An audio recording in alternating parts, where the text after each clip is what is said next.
Памятник Сергею Довлатову находится на улице Рубинштейна, где он жил. А здесь, напротив главного корпуса Большого университета, находится другой памятник, который имеет к нему тоже отношение. Это памятник знаменитым универсантам. Ведь Сергей Довлатов был студентом двух факультетов, и филологического, правда, с него он был выгнан за хроническую неуспеваемость, а потом, через несколько лет, он поступает на факультет журналистики. И здесь, в Большом университете, и состоялось вхождение Сергея Довлатова в большую литературу и становление его как писателя. Одна из главных черт джаза – это полиритмия. У музыки есть своя мера времени, это как равномерное биение пульса. И этот же ритм можно услышать в прозе Довлатова. «Он Отелло, ты чаша на перу бородатых и сильных, ты глоток родниковой воды после драки, ты грустный мотив, долетающий сюда из неведомых окон, ты ливень, который застал нас в горах». Здесь биение сердца чувствуется. Ты. Бит – это регулярная пульсация, и ритм в одном даже рассказе Довлатова может меняться, поэтому это полиритмия. В Грузии лучше, там все по-другому. Больше денег, вина и геройства, шире жесты и ближе ладонь к рукоятке ножа. Женщины Грузии строги, пугливы, им вслед не шути. Всякий знает, баррикады пушистых ресниц неприступны. Бродский, который дружил с Довлатовым, говорил о том, что довлатовские рассказы написаны как стихотворение. По-моему, это и есть абсолютное попадание в точку. Проза, написанная как стихи, потому что связано все единым ритмом. Но в джазе ритм обязательно должен нарушаться. И появляются свинги, которые и являются отклонением от заданного ритма. Вот как создает свои свинги Довлатов в прозе. Так вернись же, Нателло, у тебя будет все. Патефон, холодильник, корова. Мы будем путешествовать. На чем? На карусели? Не могу при всем обаянии к вам. Вот это «не могу при всем обаянии к вам» и избивает заданный ритм до этого. Патефон, холодильник, корова, карусель. Но не могу. На вас было коричневое платье. Да, зеленое. И это зеленое платье, конечно, своего рода свинг. Ну, а главное в джазе, из чего джаз и возникает, это из импровизации. У Довлатова тоже все построено на импровизации, и если прочитать все его произведения с первого до последнего тома, то становится понятно, что одни и те же сюжеты он несколько раз рассказывает совершенно по-разному. И это как раз и интересно сопоставить. И при сопоставлении становится понятным, что такое импровизация. Невозможно два раза рассказать одинаково. Вот Довлатов это и делает совершенно по-разному. Ну и в центре джазовой композиции должно быть обязательно виртуозное солирование. Довлатов своим голосом, своей мощной фигурой, конечно, солирует всегда и везде.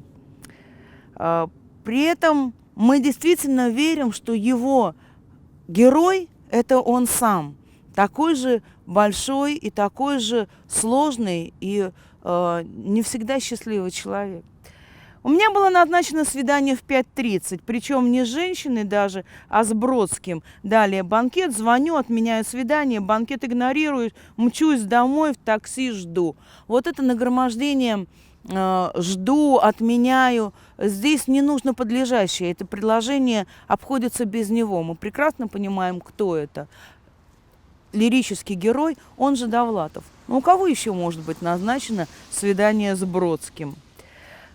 И все это вместе соединяя, получается очень яркая, очень разнообразная картинка. Действительно, как будто целый ворох опавших листьев.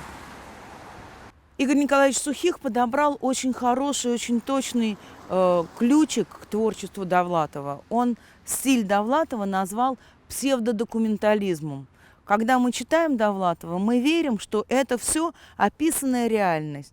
И даже не думаем о том, что она действительно художественно преображена. Ну, как не поверить, если жена моего брата говорила, вот эти детали, родственные отношения и вызывают вот такое абсолютное доверие. Боря в ужасном положении, оба вы пьяницы, но твое положение лучше. Ты можешь день пить, 3 дня, неделю, затем ты месяц не пьешь, занимаешься делами, пишешь. У Бори все по-другому. И этот Боря становится абсолютно реальным, близким и понятным персонажем. Довлатов не боится быть не положительным героем, отрицательным героем. Он не боится своих героев делать маргиналами, потому что жизнь, в которой они живут, это эпоха такого настоящего серого застоя. И как из этого застоя выбраться – только через творчество. Через это уже проходил Лермонтов, когда создавал своего Печорина, когда писал о потерянном отчасти поколении. И я думаю, что вот очень созвучно восприятие времени в Лермонтовскую эпоху, эпоху Николаевской реакции, и во время застоя в Советском Союзе. И только через творчество можно отсюда, из этой серости, выбраться. Герой Довлатова обречен на одиночество, потому что так складывается жизнь, потому что к этому подводит литература. Его очень часто называют героем экзистенциальным. У Камю есть простое объяснение, что такое экзистенциальный персонаж, посторонний по названию его романа. Человек, который чувствует себя лишним в этой жизни, и окружающий мир не очень соответствует его внутреннему миру. Это же подчеркивал и Бродский, который писал о том, что у Довлатова идея человека самого по себе на отшибе и в чистом виде. Я очень люблю историю, которую рассказывает Довлатов об экзамене на филфаке университета.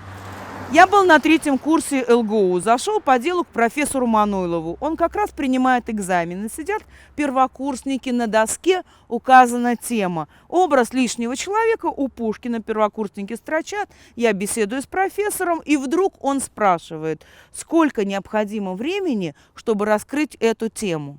Мне? Вам? Ну, недели 3. А что? Так, говорит Мануйлов, интересно получается. Вам 3 недель достаточно. Мне 3 лет жизни не хватило бы. А эти дураки за 3 часа напишут. Остаются в воспоминаниях после этого рассказа как раз те самые дураки, которые очень быстро все вопросы решат и все это напишут. А я хочу обратить ваше внимание на тему, которая была написана на доске. Образ лишнего человека у Пушкина. Вот что заставляет задуматься героя Довлатова на долгие 3 недели, и о чем профессору не хватило бы и 3 лет, чтобы решить эту ситуацию. Как быть лишним человеком, как ему жить. Довлатов очень много думал о том, какое он место займет в русской литературе. И у него даже есть своя система деления разных писателей. Рассказчик действует на уровне голоса и слуха. Прозаик на уровне сердца, ума и души. Писатель на космическом уровне. Рассказчик говорит о том, как живут люди. Прозаик о том, как должны жить люди. Писатель о том, ради чего живут люди. Внешне рассказы Довлатова – это, конечно, рассказы. И он, как рассказчик, действует на уровне слуха и голоса.